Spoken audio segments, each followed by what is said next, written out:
What is up, everybody? We are back with another episode of Bullish the Top Stocks to Watch for the Week. And why a little bit late this week, but better late than never, I guess they would say. But before we get into it, hey, as always, these are only my opinions. Do your own due diligence. I'm not a financial planner or advisor. I'm just a guy with a microphone and a camera and some things to say. All right. Also, realbullish.com. Go give us our newsletter a sub. You can also watch latest videos. And I'm in the midst of posting some blog posts.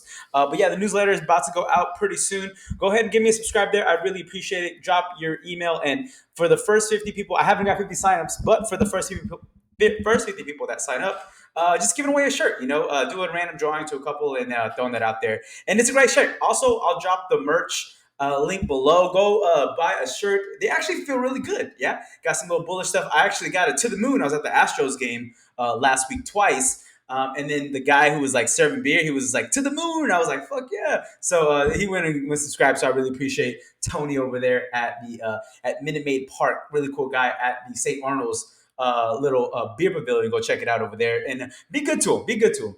Also, yeah, so realbullish_bullish.com, wherever you get your social media poison, Instagram, Twitter, StockTwits. Hey, let's go engage. And I throw some fun stuff out there sometimes.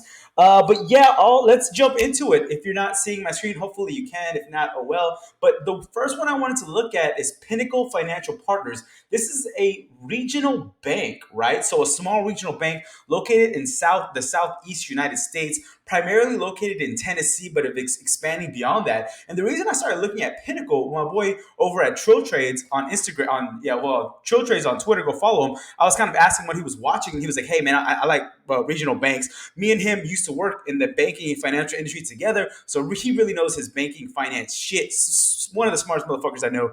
Trill Trades on like I said on Twitter, go follow him. But anyways, it was interesting. I was mentioning to him, I was like, yeah, I saw like for the past couple months, I was looking at a lot of big purchases from inside buyers at small regional banks. And I was like, that, like, what? I didn't click to me at the time. I was like, that's not a sexy play. I don't want to do it. But now it all comes together. Rates go back up. People are like investing or saving money more and things like that. And like when the rates do go up, the banks are going to have those tailwinds. But anyways, Pinnacle Financial Partners, they have earnings. And this is why I picked them to talk about today. They have earnings on 10/12 aftermarket close. So that's actually tomorrow. I'm recording this on Monday, like right before the Astros game. So I got to finish this motherfucker up and go and cheer on the team, right? Go get a beer or some shit. But anyways, they have, like I said, earnings aftermarket close on 10/12. Right now, they're about 6% under the average analyst price target on Yahoo Finance. So that I love that like 10 to 6% area, 10 to maybe like 5% below, because that there's still meat on the bones if you look at the average price and you're under that by that amount. But you don't want to go like 20+%, because sometimes that shows that like there's a sell-off for a reason, right? But also if you're like at 1% or like right at it, it's at fair value. You don't have as much meat on the bones to go there. But 6% is really that good area where, hey, like you can still get a good pop there. Also, so same quarter EPS year over year. So looking at this quarter last year, this earnings is expected to be 41% over what it was this time last year, right? And if you look at the history behind Pinnacle, they beat or exceed earnings for EPS 83% of the time over the last 12 quarters, but they only raise 50% of the time after the next day after earnings. So they beat 83% of the time earnings over the last 12 quarters, but if you look at the last 6 quarters of reporting, they only raise 50% of the time. So for me, I'm kind of happy to wait, let these earnings play out. I'm not in a rush to go get them before, but also I am a little bit. I'll explain to you why. The price to earnings is not cheap. They have a 15 price to earning ratio. That's and a low dividend payout. So they do pay a dividend, but they're not as much as other peers in their industry. I'll tell you why I think that that's the case. Because their revenue growth is the highest in their group. So year over year revenue growth was 36%. That's almost 40% revenue growth looking year over year. That is definitely the highest in the group. So people are paying more for this one right now, and they're not getting as much back in terms of dividends. But I like that because right now they started in Tennessee and they're expanding organically. They can expand through organically, like going to a new region. Like I think they're in Atlanta now. They're going to Florida and shit. Organically opening in those MSAs, those metropolitan areas, or they can acquire banks in those regions. Right now they're trying organic, so it's a little bit longer tail, so to do that organic growth. I've been a part of it. It sucks, it's hard, but what they're doing is doing it very they're calculating that very well. So they're growing faster. or they're growing. They have great revenue coming in, but you see that in the price because the price to earning compared to his peers is a little bit elevated, and their dividends are a little bit lower because a lot of that money they're trying to put back to expanding to those regional areas. What I really liked about this one, I went pretty deep on this one. They have a net promoter score of almost 80, 79. Net promoter scores, you take your promoters, you take your neutrals and your detractors, you take your promoters and your detractors, and you see what that number is, and you leave out the neutrals. So a 79 for a bank is really, I think that's the highest in the industry in general. So people that bank with them love them, right? And that's really important as long as you can keep that same great quality of service as you expand to other areas. That's just exactly what you need. Also, Indeed and Glassdoor, both, I think it was like a 4.0 or pretty close to 4.0 star rating for people that even work there. I just read on here looking at the news, they're sixth in the nation for places for women to work. Yeah, six. They're this number six best place to work for women in the nation. So this place, I think, and you see it online, you see it in the reviews, you see it in the NPS scores, that they're growing, but also people love doing business with them, working with them, right? So I think those are all really interesting things to see. Also, what I like to look at is Google Trends, and if you look at the term banking, right? Because this is a bank, a regional bank. If you look at banking in terms of trends in the nation. So basically, it's Tennessee is ranked sixth. If you look at all whatever 50 states, Tennessee is ranked number six in terms of people looking for banking, the term banking. But it's interesting because Alabama and Mississippi are second and third, and those are exactly the target areas that they're going into. So they're expanding in the southeast kind of pretty quickly, and they're expanding in places where people need banking because they're looking them up. They're saying, hey, look up banking. The term just Google banking, right? I think those are all really good tailwinds to go into, right? So, anyways, that's why I was looking at it, right? A lot of interesting things there, but those are more like kind of things that kind of get me interested, and that's why I wanted to talk about this one. At the month level, what I do like is you're seeing, you see a super hard, and you see it's not a steep, or sorry, it's a steep increase all the way going back to October 20, right?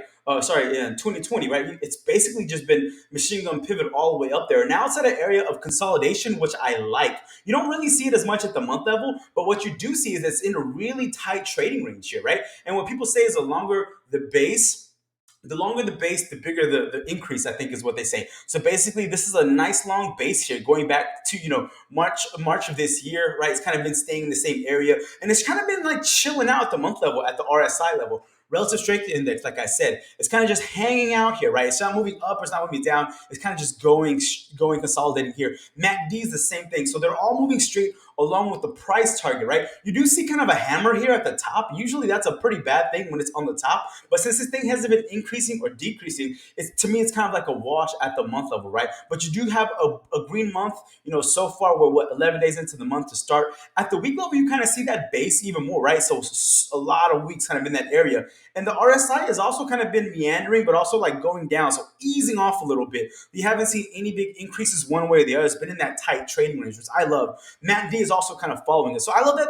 I love that these indicators and the price action doesn't always work that way, are following each other. You have price going steady. You have RSI kind of like steady to going down. You have MACD kind of pointing down, but still like nothing gradual. No, nothing too sharp. It's been all gradual, right?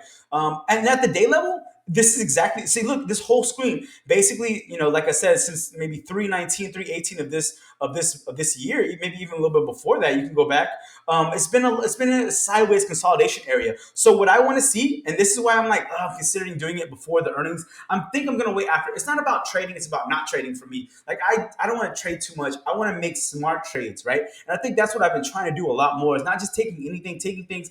I actually look for trades to say I'm not going to trade that one, but this one was hard to not want to trade it before earnings. But I think since we did see that at the last 6 quarters, it's had 50% of the time it's not been great in terms of price action after earnings. I think I'll give this one a wait. But what I wanted to watch was a break of this 96.91 area, right? So I think if it holds that even into tonight, I might start nibbling at it and see what it does tomorrow. I'm okay with this one because I've done my due diligence and I know that, hey, this company is a solid company. People love working for it. It's expanding in different areas. And I kind of think that this could be a really nice one if you want to set up for the next year, couple years. I don't like to do as much long-term trading. I try to do short-term. I don't want to put my money at risk. But I think this can be a really interesting one there. Also, you see interesting at the day level, you see how like RSI kind of bottomed out and it's picking back up to about 60 right now. MACD's following suit. So I think this is like setting up for a really nice after earnings push here, especially if you can close above 96.83, because that was area that I previously identified as significant for it.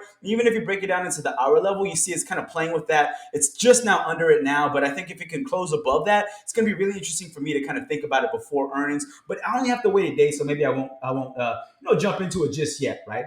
But anyways, and also, when you get to the hundreds, like I said before previously, I've said this a few times. Once you break into the hundreds, you have a really good bull case to kind of break into like the upper teens, lower 20s in terms of price action. And that's not coming from me. It's called reminiscence of a stock operator. It's this dude that was trading like over 100 years ago, the stock market. And basically, he wrote that down and he wrote a lot of really interesting things. And if you follow those, that's something that I play with. I look at that. Hey, things that are breaking 100, 200, 300 for the first time, those are things that I want to be in because that momentum, even at the mental level, carries people and say, oh, great, it's at 100. Oh, it's at 200. And then drive it up just a little bit more. So I think that there's a lot of cool tailwinds for this one, which is why I like it. Cool. The other earnings one that I'm going to play, and hey, we're starting earnings coming up, I think, in the next couple weeks. So that's what I'm kind of taking a look at more. When there's no earnings, I don't watch them as much. But when there's earnings, I like to play. I'll look through fucking sheets and sheets of earnings until I find charts and stuff that I like.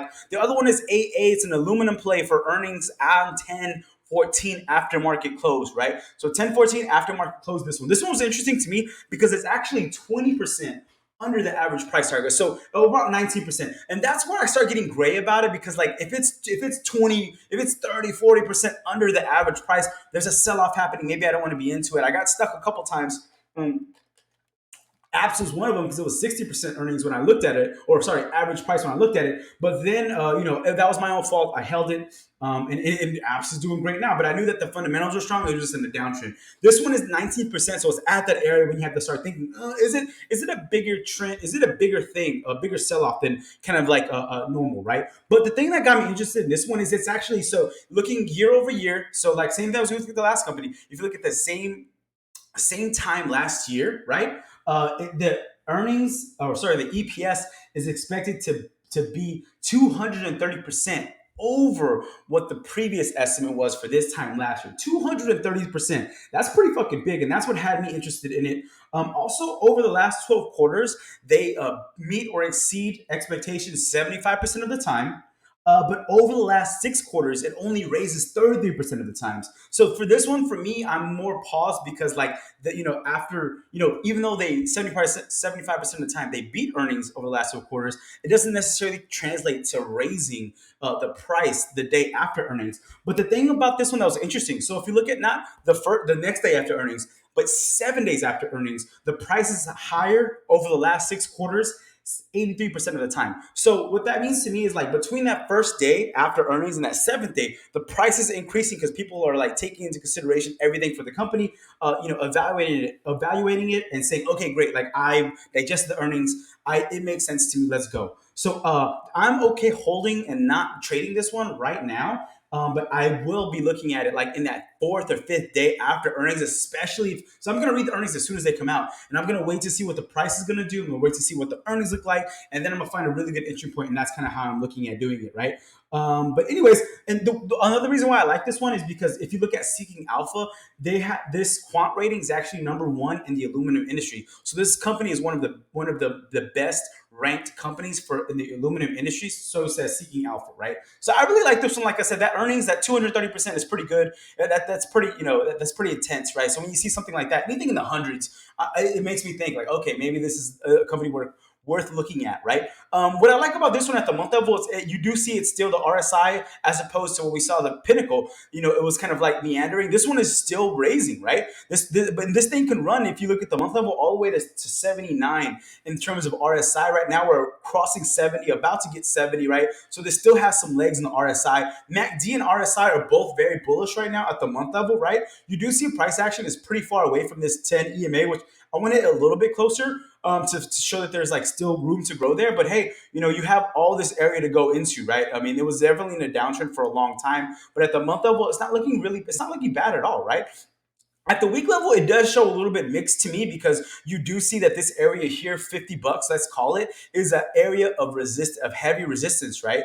You do see that so far RSI is kind of meandering, right now sitting at what 60 at the RSI level. MACD is kind of the same thing. It almost wants to pinch to be bearish versus bullish right here, right? So those two lines are touching with those farther apart and moving. So this is a little bit mixed. A lot of different indicators here mixed to me at the week level. But I do like that it's getting closer to this 10 EMA. I don't want it too far. Like I don't want to catch it here and then have to ride it back down. I want to catch it right when it's going to touch this. So hopefully you can touch and go on this 10 EMA with earnings. At the day level, also, what I want to see is I want to see a sell off closer to this is exactly how I wanted to trade this one, a sell off to the 45.33 area and use that as the earnings base to go into, right? But the interesting thing to me again is kind of mixed because you see RSI wanting to pick up, you see that kind of like and then it's like trading a little bit higher, 50 from let's say 45, so about 5 increase there. MACD is still kind of meandering but also going down in terms of the bearishness for their MACD level. So I think that this one is it's not ready. It's not ready to go. It's trying to find its footing, right? And that's okay. That's why I say it's something to watch for me because I'm going to be watching it after earnings. Like I don't have the same fear of like Pinnacle, like oh shit, I need to get into it. I think it's going to be good even before earnings. This one I'm totally fine with waiting because as you see, like with the first day versus the seventh day, you see that people are waiting to get into this one, right? So those are my two earnings plays for this week. I really like those. The other thing, Pinnacle more than AA, but I like AA because of like the quant rating being first and seeking alpha and 230% EPS increase. That's such a buzzy. Once you see like buzzy numbers like that, like buzzword or people get excited and you get euphoria jumping in and people like want to get into it now, right? I don't have that fear as much, but anyways, but some people might. 60 minutes, trying to do this in 20 minutes or less. I got a few more to go to. I wanted to look at ETFs, specifically QQQ and SPY, because I think that with the recent like cooling off, I say, of the market, with all the COVID headlines in China and like just everything that's going on in the world, we are seeing kind of markets being a little bit soft. But I think that that's okay going into earnings because earnings are to me, be an interesting thing to do. You don't want to see prices rise too far ahead of earnings. I want to see them more in line with kind of how it's going to wear. And that's how I see happening right now. What I like about the Qs, and people always say buy ETFs, especially ones that mimic the market. Because there's this interesting book called The Rise and Fall of American Growth. I recommend this one. I'm about to finish it. I'm like 20 pages left. It's actually not a bad read. You just have to. So each chapter has an introduction and conclusion. And the chapters that I cared about, I read the whole thing. But the chapters I didn't really care as much about, I read the introduction and conclusion. Maybe not the best way, but basically he makes an interesting point about techno optimists, but also he paralleled growth after the Great Depression and World War II, and how there was so much pent up demand from being, in the depression, being in a war, and that like when the government stopped the subsidies for the American people, the consumer stepped in because there was so much saved, there was so much pent up demand, and I can see like kind of parallels to like kind of during COVID, post COVID, right? If you're betting that the American financial systems or the stock market, the market in general is going to be higher in the next year and a half, 2 years than it is now. The indexes are a great way to play that, and I think with the softness that goes into it, I like Qs because I like tech. I'm a tech guy. I love tech, and I see some interesting areas here at the month level. It's kind of what it is, right? It's kind of meandering above the RSI level of 70. Like I said, 70 and 30 are two areas of correction. But for me, in the day area is the more interesting thing for the Qs for me, right? I do see sell off because RSI is pointing down at the day level. MACD is kind of like pinching to want to be flat at the day level too. What's interesting to me is a really hard area of support here that we covered last week on 353, right? So 353 is going to be a really interesting area. I wanted, when the sell-off happened, I even tweeted, I wanted to go run to this 200 EMA because I think that's where it wants to go anyways. It wants to find support at this 200 EMA. I don't think you can see it on here. It hasn't done it yet, but it gets pretty damn close to it, right? It's about, it's a few points off of that, but there's a really interesting area of support here. Like I said, it looks like it's a sell-off, right? It still looks like it's in a downtrend, right? You see RSI going down, you see MACD kind of being like down to like, it's like flat, but you see price action can't break this up, this downward sloping angle up here, right? But I think when you get to the 353 area, it's going to be a really interesting area to start nibbling at it, right? To start getting into it, buying one, fuck it, buy one share, buy half the share, and then slowly buy this as we kind of start breaking out of this downward trend. So I really like the Qs, right? Because it is in a downtrend, and I think it provides an opportunity to kind of get into the market, the main indexes, SPY, QQQ, DIA, at a reasonable level that you feel comfortable at, right? The other one I wanted to go to is the SPY, just because the SPY, everyone says you have to I think it was Jim Cramer was saying basically, hey, if you don't do anything with your money, put it in something that mimics the S&P, right, which is the SPY. And that's such a smart thing to do if you just want to play passively. I hate indexes because they're very unsexy. They're not fun to play. They go up like a 0.5%, they go down 0.5%. But that's okay, because if you want to make your money last longer and make money for you, that's the way to do it, I think. Again, same thing. It is, to me, a downward trend, even more than the Qs. You see RSI kind of poking down here. It's kind of a pretty decline. It's in a decline for sure. MACD is kind of going flat to declining. But I like SPY because in this area from 240, let's call it 246 to, sorry,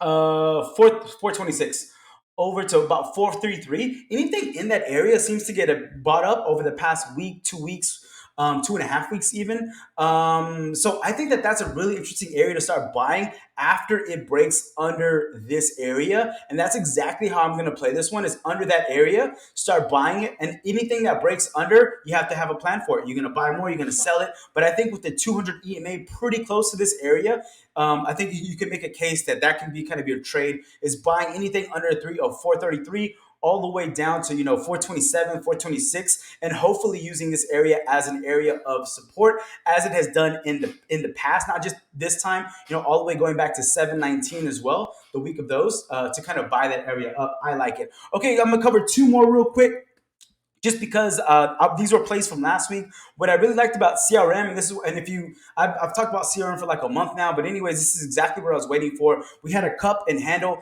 and the reason I like this cup and handle specifically is because you can see it at different time frames. Here's the month. You can see it at the week level, and then you can see it at the day level, which proves to me that it's not like it's a true cup and handle, not just like a fake one, or one that I kind of imagine. You kind of see that same pattern throughout. And what I liked about this one was I wanted to break and hold over the break of the lip, which is 273.38 to me. And if you layer in the bottom of the cup to the break of the lip, if you layer that price over the top of the break, you would get a price target of about 338 for a cup and handle break. And I liked it because, hey, and this is exactly what I just wanted to do. I wanted it to find support, at this upward channel, right, that it was doing. If you kind of zoom out a little bit, you see going back to anyway 512, there was an upward like kind of channel formation kind of happening, and that's exactly what you want to see at the break of a cup lip. And then you see it playing in this area, and now it's trying to hold this area, which is important to me. That's how I wanted to play CRM, but also I'm a CRM fanboy, so I was fine. I'm a marketer, so I love it. I was fine holding it even if it didn't work out. It looks like it's trying to hold it, so I think that's going to be really cool. The other one I wanted to talk about was Saratoga Financial. This was an earnings that I called out last week. They had earnings on 10/5, so basically their EPS beat, their sales beat. So they had earnings last week. They beat on EPS. They beat on sales. They have price target increases coming in, but nothing too crazy. I think they gave them like a 31. There was two different price target increases I saw, and both of them was from like 28 to 31. So, and I called it out last week. Like this one was only 1.5% under the average analyst price target. So there's not a lot of meat on the bones there. But I think that if you want to like hold a company for a while, this can be an interesting one. What I wanted to see, and this is exactly what happened, how it played it. I was calling the break of this would be interesting because it wasn't an upward channel. If you zoom back, and especially at the week level, you saw that channel. Boom! It's doing its thing. It's making all-time highs. And as long as it found support at this level, which it didn't today, but it shot past my price, and I wanted to get it closer to this line. This makes it more interesting area for me to come into. Unfortunately, today it didn't hold that, and that's what I was looking for today. You know what? It just broke under this line, so unfortunately, I'm not going to get into it today. But tomorrow, if it breaks over that line, I'm going to use that as an area to start buying potentially. So those are the ones I wanted to look at again. So it's Pinnacle Financial, the AA, the Qs, SPY, CRN, Saratoga, especially if it breaks over this area. Or worst case, it finds support at the bottom of this channel again, which is done before in the past. I don't think we'll get that trade because earnings was great and it didn't sell off too much. But hey, there it goes again, down a little bit. Anyways, y'all have a great week. Everyone, good luck. Realbullish.com. Give us a sub here. Go sign up for the newsletter. 50 people. Choose one, give them a shirt. Or choose two, give them a shirt. All right. Peace.